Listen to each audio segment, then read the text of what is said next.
What a beautiful morning. Oh, what a beautiful day. I've got a wonderful feeling. Everything's going my way. Good morning, buddy. Hi, everybody. Welcome back to the channel. A little Oklahoma from 1955. We're going to have a little fun video today about some time I spent in Blythe, California for 10 days waiting on this beast of a bus to get started so we could get back on the road. So let's get ready to get started. Let's have some, as Bob Ross says, let's have some fun. Let's go, let's do something crazy. So here we go.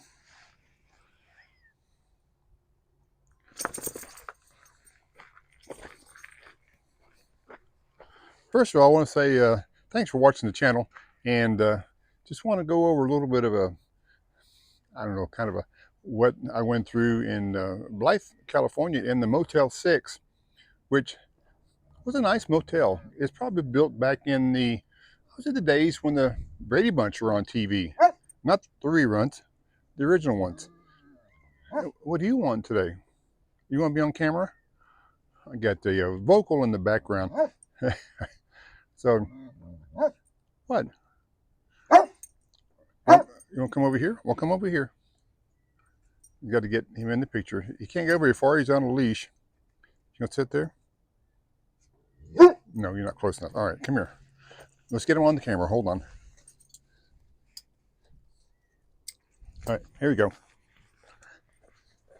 There we are. I don't know if you can see him, but sit down. Sit. You're not listening.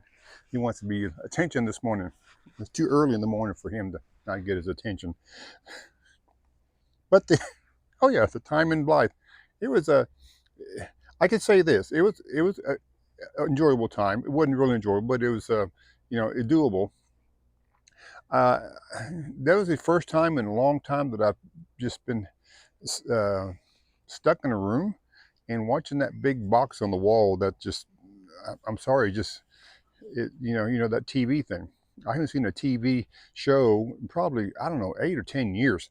And I had 10 days of this. So that was really, really numbing to go through, because there's 300 channels or whatever on this TV, and there's nothing to watch.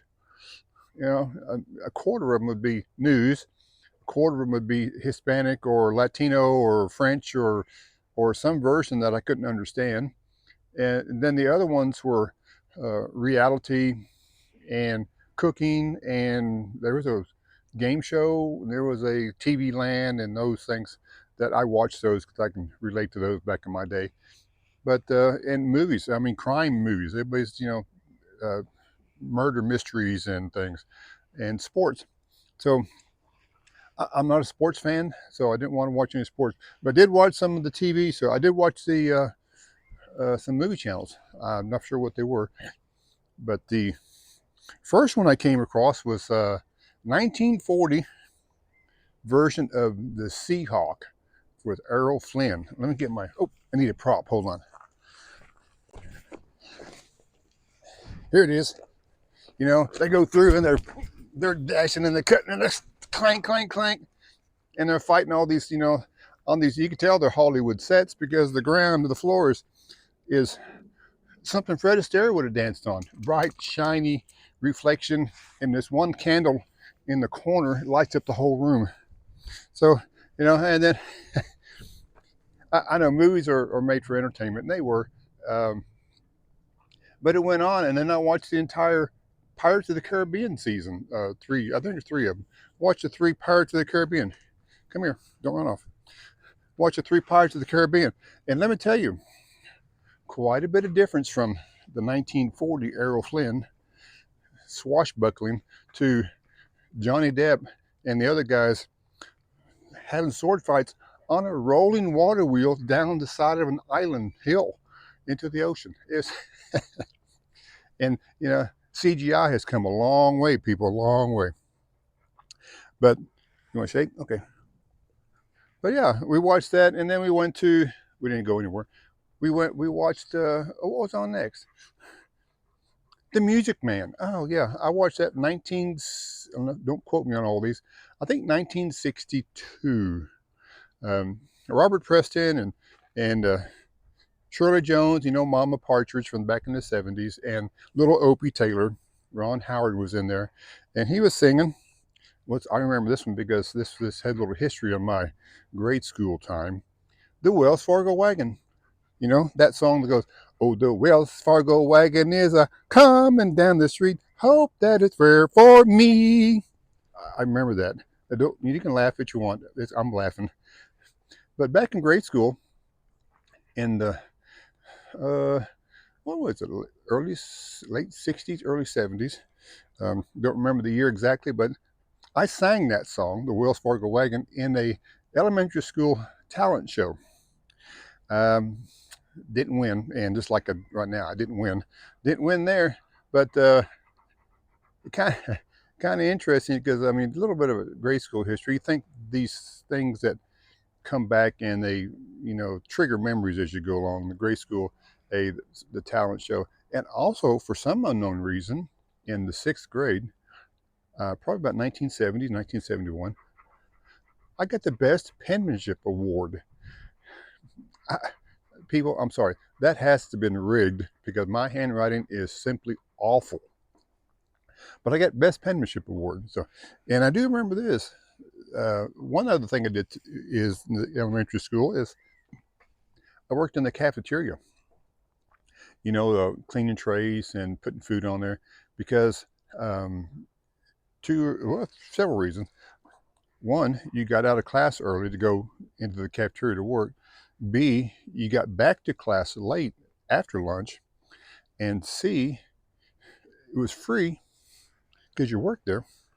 And four, you got to eat as much as you want because you were the last one to be served.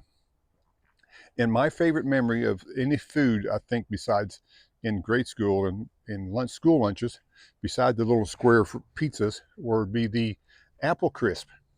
I know they've come a long way since then, but the apple crisp, I loved it. The brown sugar and glaze on top. But yeah, that was some memories that triggered from that. Just listen to that one song that brought back a memory that I did back in elementary school. But I also remember in 1969 of watching the TV. You remember put my stick down. The TVs were about this big and this big and this big and that wide and weighed about 100 pounds, and they were up on top of the projector uh, cart that would roll around into your rooms, and we'd all gathered into the cafeteria, probably 200, 250 students and teachers, etc. And they plugged it into the wall, and everybody kind of gathered around in their little circle to watch this TV, which is about this big, in black and white, of the moon landing. Yeah. Hey, I was there. First moon landing on this little TV in 1969. Uh, Also triggered some memories of watching this TV as I'm sitting there, laying in this giant king size bed, propped up against the wall, just complete numbness of the world, and watching the TV on the wall. Because I've come to realize, I think after this little 10 days in the motel, that some of the smartest people and the happiest people are those who don't watch the news and those who maybe don't watch TV, because it's an entertainment. It's been around for generations, but it's just repetitive, and you just fall into this groove of just deadness, numbness. And you'll get some entertainment out of some things, and you'll laugh at some things, you'll cry at some things, and then put you to sleep or whatever. But back to the TV. I'm getting off track here, but back to the TV. Yeah, after watching this, the pirate marathon, which I did, and then the Wells Fargo wagon, which I did that. The Music Man. I'm sorry. The What else was on? There wasn't a whole lot of things on to watch, but I did flip around and I found um, a game show. I started watching, of all things, Family Feud. I've watched Family Feud for years on and off, and of course Steve Harvey is a pretty good host, and he's really pretty entertainable. But it just cracks me up because here I am watching, laying in this catatonic state, watching the TV on the wall, and this one question came up and just had me like, it was interest. It was just like afterwards I just couldn't understand. Anyway, I could understand anyway. The question was, Steve Harvey would say, name an animal that starts with the letter C that makes a weird sound. Of course, they banged the buzzer and somebody said cat. Okay, that's number one. And so they go back over to the pet family, and he asks the same thing. Name an animal that starts with the letter C that makes a weird sound. And the person goes, kangaroo. And it just hit me all of a sudden like, oh, you know. And then the rest of the family is going, high five, great answer, great answer, great answer. I'm going like, what is this world become? It was funny. I laughed like, yeah, kangaroos don't make a weird noise. But but yeah, that was part of it. So we enjoyed that. So and we'll go on here in just a minute and continue on a little bit more. Let me put the dog back on the leash over here so he can get his breakfast. The dog's got his treats and his breakfast, and he's hopefully won't bark at me anymore, but that's fine if he does.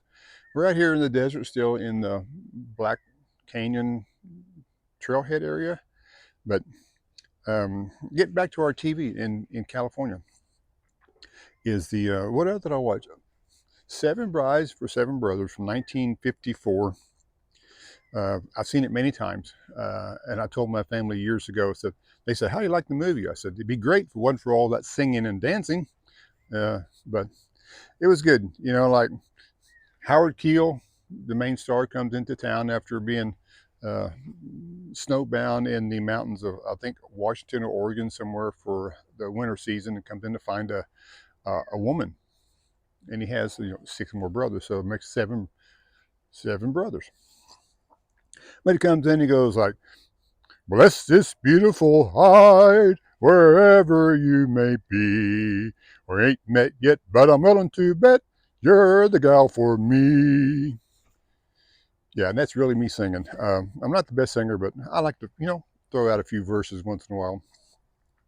But yeah, that was entertaining. I watched the whole thing, beginning to end, and then, like I said, we did the Family Feud. Watched a bunch of Andy Griffith show. Can't go wrong with Andy Griffith. Been around classic for years. I've seen them all probably a million times, um, but yeah, it was a very calming, numbing realization, eye-opening experience to be out of my bus and into a different environment. Um, you know, more of a sticks and bricks. Had air conditioning, had TV, had a shower, had bed. I've got that all in there. So, and I can drive mine somewhere. I don't have to be stuck in a motel or in a little room. But yeah, what else did we watch? Oh, it was just a variety of shows, and I found a channel that it was one of my favorite movies back in the day, and it still kind of is. Um, it can't be, as I've read, remade now because it doesn't fit in modern society, and it's from 1974. I was 15 years old, um, and it came on the big screen. Blazing Saddles. Excuse me while I whip this out. And just the typical Mel Brooks slapstick comedy, but I was at the right age for the audience of that. 15 years old, and it was it's an interesting movie. It's got a cult following, and it you just wonder like where the progression of time from having censors and people saying you can't say any swear words in the movies or whatever in the 30s, 40s, 50s, or and then they start changing to you could just now say whatever you want. The ratings, I guess you call them, have changed on all the systems, but After watching, this many movies, and I said, man, I really need a Wes Anderson film.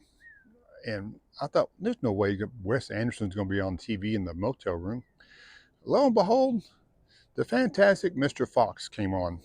I got about halfway into it from the middle on, and I watched it once, and it was, Wes Anderson is a unique and interesting and really good uh, movie producer and director and etc. And he's done the Grand Budapest Hotel, and Fantastic Mr. Fox, and the Tannenbaums, and Moonlight Kingdom, and Darjeeling Limited is one that I watched a couple times. The Darjeeling Limited was a film several years ago when it came out. My family was watching it, and I had to leave and couldn't see it. And I came back and I said, "How was the movie?" And they said, "Well, we don't really know how to describe it." So that's you know that's about right. He has a very interesting directorial and in movies out there. You've really got to get into his things, and I like a few of them. But that came on, and the Fantastic Mr. Fox with George Clooney, doing his little click click at the end, and all his sayings. But that was good. But yeah, um, I don't know if we did anything else that's worth video worthy on that, but we just had a little fun. And I wanted to say, uh, talk about the area of Blythe and the area I was in. And if something else triggers a movie moment, I'll come back to it. But like I said, I was in the Motel 6, nice, ran by an Indian family, pretty nice Indian family. They didn't speak a lot of English, but we got communicated pretty well. And the rooms were clean, and the service was good. And it's there on across from the Albertsons. No, so he wants to be back on camera. You want to be back on camera again? I think he wants your attention. So let me bring him back over. Hold on a second.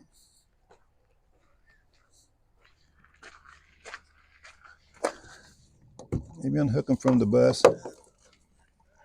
Here we go. I'll keep him on his leash. That way he won't wander off, because we're in this trailhead, like I said, and there's a lot of people on the other side of the bus that are parking and walking up the trail and around, and he wants to bark at them. You want to sit down? Sit. Well-trained dog. But yeah, we're in the I would say the not so great section of Blythe, and I didn't see a lot of the area, but the area I was in um, was not the best, and maybe the whole town was the same way. I don't know, um, but I had where I was stationed in my motel, and the bus repair shop was about a mile and a half away back to the east. So that was the closest and probably one of the best. And I had to have a hotel or motel that took pets, because this guy's got to go with me. So, and Motel 6 does take pets with no extra charge. But the area was questionable, and it was a lot of people there walking around, and I would say most of them probably didn't have homes. There are a lot of shopping carts, a lot of dogs, a lot of trash, and just it's you've been in towns like that, and I'm sure it's not typical just one town, because there's a lot of towns and cities that have that issue. I didn't feel threatened or harmed or unsafe in any way.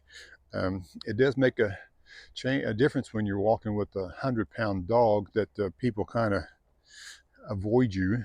And but did they have a problem with homelessness? Probably, like a lot of places do. But I'll tell you a quick story. This is we walked to the Dollar General, which was about a block away, and that's where we got a few of our groceries and some snacks and things for our motel stay. And we took my cup of coffee. I had my coffee cup, which I drink in the morning. I walked down there and walked in the store, got a couple of things, and all I needed, I put them under my arm because it's like two little things. And we were standing outside the store, and he was doing his smelling on the carts and things.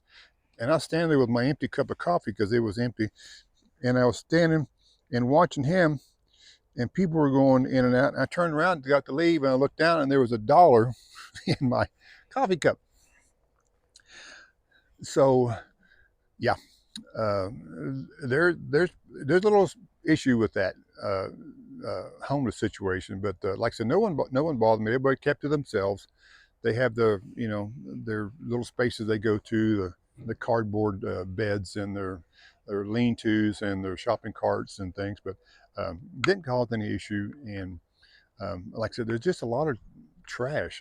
I like to pick up trash, but I'm sorry, there's not enough of me and not enough trucks to go around and pick up the amount of trash blowing everywhere. So, uh, but I want to bring up one little thing that kind of was puzzling, and so let me stop here and do some props, because I want to ask, or at least bring up something I noticed in California that in other places I'm sure, but I never noticed it. But we're gonna pause here, aren't we? We got more people coming in over the other side. I can hear them banging around, so we're gonna make sure he doesn't bark at them. One thing I noticed, and you know, about the trash and the littering, and California has a CVR, CRV. I'm not sure what the code is, but they charge you 10 cents and 5 cents on your plastic water bottles and soda bottles and cans. Um, but what I noticed is this stuff was laying everywhere on the streets and all around in the bushes and things. And I asked the lady in the Dollar General, I said, you charge this fee, how do you get that back? And she said, well, you have to take it to the recycling center, wherever it was, a mile or two away, and they'll turn it in there.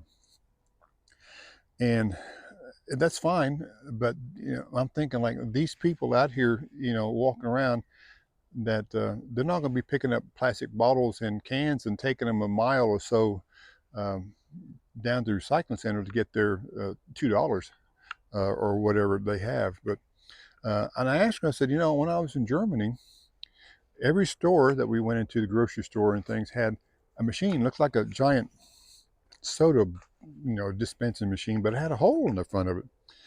And some people may have seen these, but you put your plastic and your glass in there and your cans, and it spins it around and it shoots it off into different chutes, plastic one side, glass one side, and cans or whatever in another spot. And they charge in Germany 25 cents per item. So, and every time it would accept one, if it was broken, like a glass, it would kick it back out. It only took full bottles, like beer bottles and things. It would kick it back out if it was damaged or broken. But you would get a ticket at the bottom, and it tells you how much credit you have, so you can go buy more drinks or more food and use your plastic return credit as part of your grocery bill. They don't have those in anywhere that I saw. Nobody knew anything about them. But so I'm thinking, if you're going to put all this thing here and charge everybody for all these plastic containers, metal containers, it should be more accessible where you can return them in. And but I don't know. There wasn't any. Maybe that's something that will happen. And I asked the tow truck driver, and when he was towing the bus over to the repair shop, you go through the agricultural inspection station in California, and they usually ask if you have any firewood or fruit, because they want to keep out invasive species of flies and bugs on the wood. And I asked the tow truck driver, I said, do they really, what do they actually do? Because there's thousands and thousands of cars and vehicles that go through every day, and they just, ask and wave and go on through. They really don't check anything that I could tell. He said, yeah, they check like rental trucks, like the U-Haul and the box trucks and vans. They said they'll check most all of those, and usually they try to catch people who are bringing in plastic recyclable and metal recyclable cans and bottles, because California charges the 10%, 10 cents. Other states, do, but Arizona and some other states don't. So they'll they'll bring in their plastic to the recycling center in California and get money for it. She said, so they stop them and they confiscate their uh, load of recyclables. So I just like, I never thought about that. But and then another thing I thought about is just a while ago is they charge you, like I said, 10 cents on your soda bottles and water bottles and aluminum cans, but they don't charge you on stuff like this. You know, milk jugs. This is a whipping cream container, goo gone. They don't charge you a fee on these things. And milk jugs, they're made out of the same plastic as soda bottles. A lot of them are. And I'm going like, okay, why don't they charge for everything if they want to save the planet? Maybe that's built into the price somewhere. I don't know, but the other things show up on the ticket as whatever their fee is, 10 cents per thing, and they'll, if you have 24, it's $2.40. But it's just like, just didn't make sense. But yeah, we'll insert just my little thought of the day as I wander out here in the desert, and not wander, my mind wanders out here in the desert, and I don't have much more else going on about the Blythe in California, and the time I was there. It didn't, like I said, it didn't do much. Didn't have a car to go anywhere. Didn't really want to go anywhere.